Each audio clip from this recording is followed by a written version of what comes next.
All right, today what we're going to do is look at the execution of the back squat, meaning moving through the eccentric and concentric portions of the lift and some of the technical cues along the way.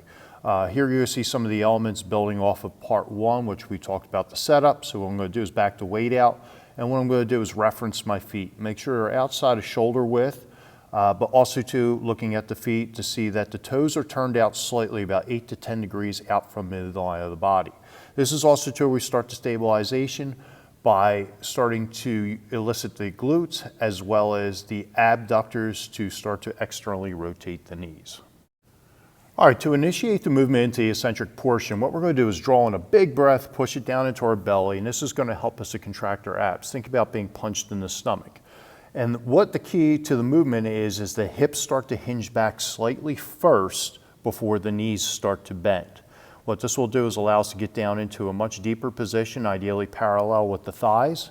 And at the very bottom of the movement, what we're looking for is the knees to track over the second toe.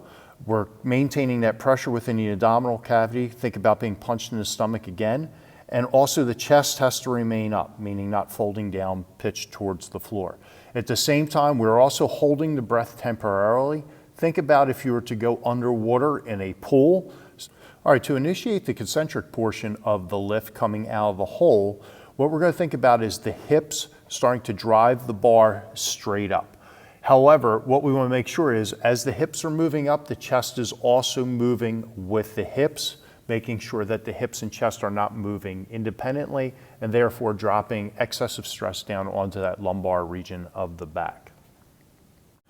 And then simply to repeat the process for the next rep, what we're going to do is at the very top is draw in another big breath, push it down into the belly, create that intra-abdominal pressure by, again, thinking about being punched in the stomach, and just maintain that all necessary tension from head to toe as we move between the eccentric and concentric portions for the given number of the reps for your set.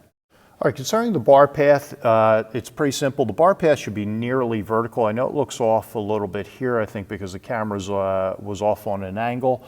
But what we're trying to really do is make sure that that bar stays centered right over the midsole of the foot, no matter if we're in the eccentric or the concentric portion or the two different transition points in between. As we start to conclude our set and we come up from our last rep out of the eccentric, we want to make sure that we maintain all the stabilization, keep the core tight as we walk the bar back into the J-cups. What we want to make sure is that we do not lean forward, but rather walk right underneath the J-cups and gently lower the bar down.